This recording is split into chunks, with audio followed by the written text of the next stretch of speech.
বলছিলাম কি কালকে আমরা না বন্ধুরা মিলে বেড়াতে যাব, তো আমার কাছে মাত্র 500 টাকা আছে, আর 500 টাকা হলেই হয়ে যায়। শুধু 500 টাকা নিয়ে যাওয়া যায় বলো? তোমার কাছে হবে মা? 500 টাকা দেখো না। ওই আগে কষ্ট নাই তো। আরে কালকে রাত্রেই তো আমরা বন্ধুরা মিলে ঠিক করলাম। কাল প্ল্যান হয়েছে, কালই তো বলতে পারতি, আজকে কম লাগলো?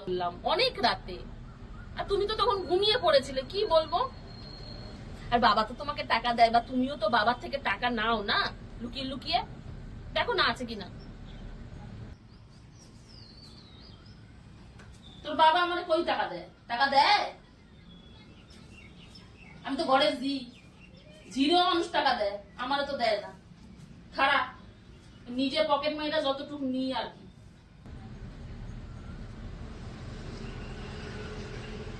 আছে নাকি?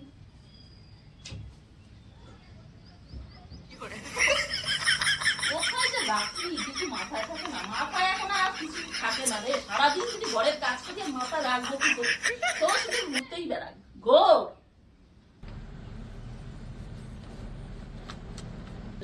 মায়ের এখানে পয়লা পয়লা যে খাইটা মরছে সে দেখো না।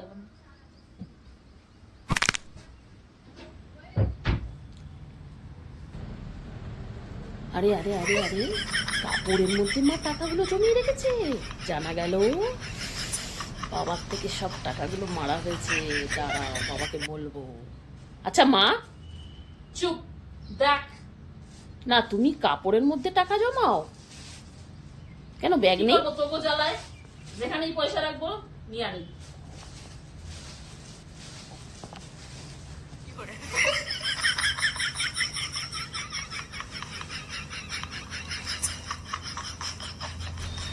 আরে এত প্লাস্টিকের মধ্যে রাখা কি আছে? ঘরের মধ্যে কি বৃষ্টি হবে নাকি?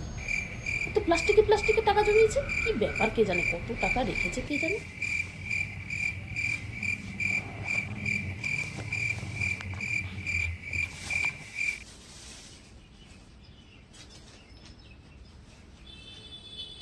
নে এই 100 টাকাই রাখছিলাম পকেট মাইরা, আর তো পাই নাই। মাত্র 100 টাকা? মা বলছিলাম কি তোমার অবস্থা আমার থেকে থাক, তোমার 100 টাকাটা রেখে দাও, বরং তুমি আমার 500 টাকাটাও রাখো, আমি বেড়াতে যাবো না বাবা।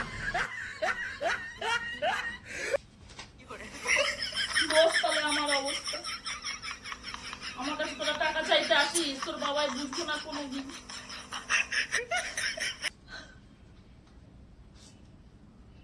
আমার অবস্থা দেখছি আমার থেকেও করুণ অবস্থা।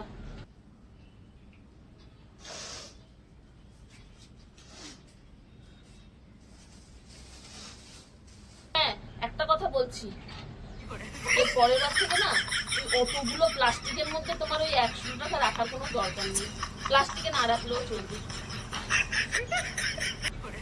বড় না সত্যি, ওই 100 টাকা সামান্য, তোমার এতগুলো প্লাস্টিকে রাখার কোনো দরকার আছে? কি নেবে তোমার ওই 100 টাকা?